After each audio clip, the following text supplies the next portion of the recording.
welcome back to another episode of Backpack Bushcraft. It is Wednesday, and that does mean it is time for another GearGab. Earlier this week on Monday, JJ responded to my loved one item, and he showed us a knife that was given to him by his brother.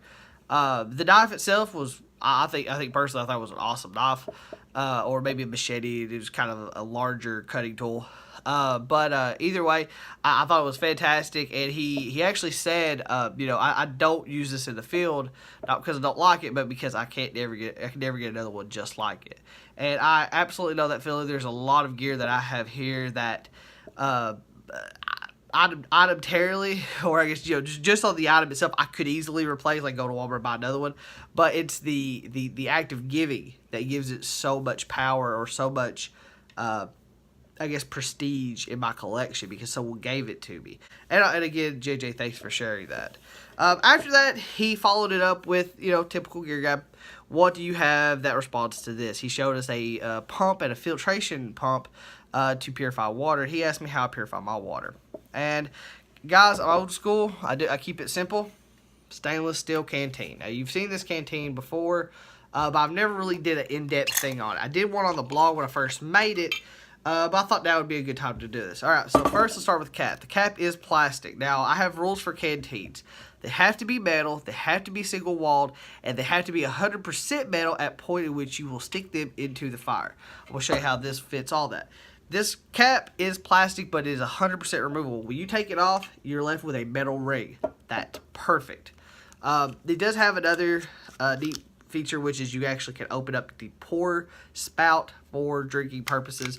It might actually carry a straw in it, and I actually had to cut the straw down to make sure it fits inside.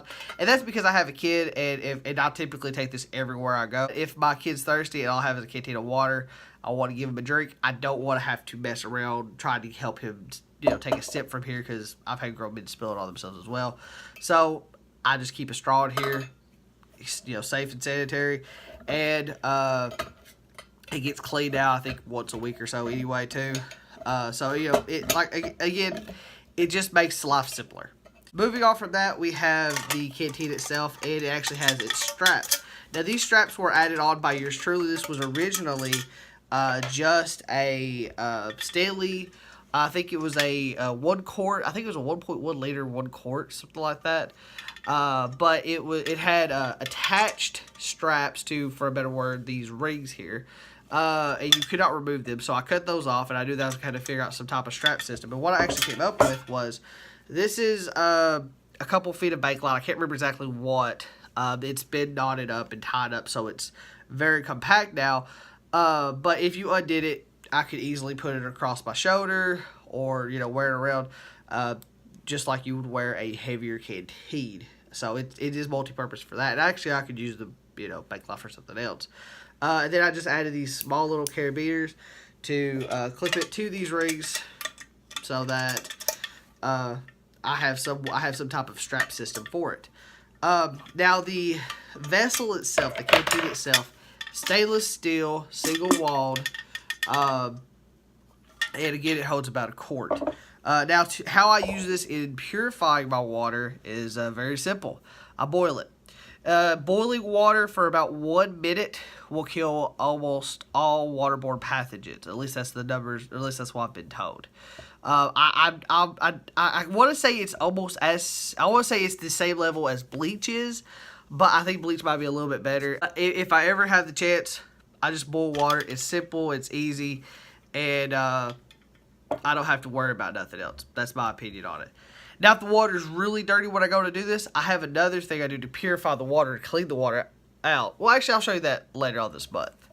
Guys, before I close up here, I do want to just give one more shout out to Jungle J Adventures. If you have not met JJ, if you've not watched JJ's videos, you need to check him out. He just hit 500. He was in a race with Matt Cook, Oregon. JJ just barely beat him by 10, getting to 500 before he did.